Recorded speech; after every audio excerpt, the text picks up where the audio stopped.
বাংলাদেশ প্রতিদিন শিরোনাম হচ্ছে অবৈধ অস্ত্রে আতঙ্ক, নির্বাচন ঘিরে ষড়যন্ত্র হচ্ছে তারেক রহমান।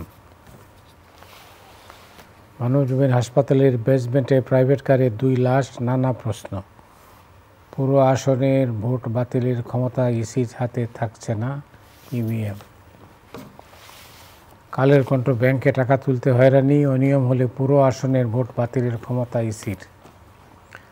আমার দেশ বাস্তবায়ন প্রক্রিয়ায় অনৈক্য, আটকে আছে জুলাই সনদ। সিন্ধু নদে ভারত বাঁধ বানালে 10 ক্ষেপণাস্ত্র মেরে গুঁড়িয়ে দেব। কালবেলা সরকারি অর্থে কর্মকর্তাদের বিলাসনগরী, বিনা প্রতিদ্বন্দ্বিতায় নির্বাচিত হওয়ার দিন শেষ। দেশ রূপান্তর, ফিরছে না ভোট। তবে সারের দাম বাড়ছে পরিবহন ব্যবসায়ী, ডিলার সিন্ডিকেটে।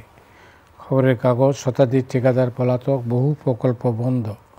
আল জাজিরার 5 সাংবাদিককে হত্যা করল ইসরায়েল।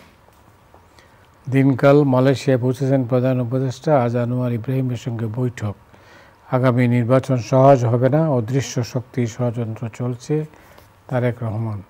আলোকিত বাংলাদেশ, তুলকালাম দিল্লি, আটক 100 এমপি। কাকে ভোট দেবেন এই প্রশ্নে সিদ্ধান্তহীন 48.5%।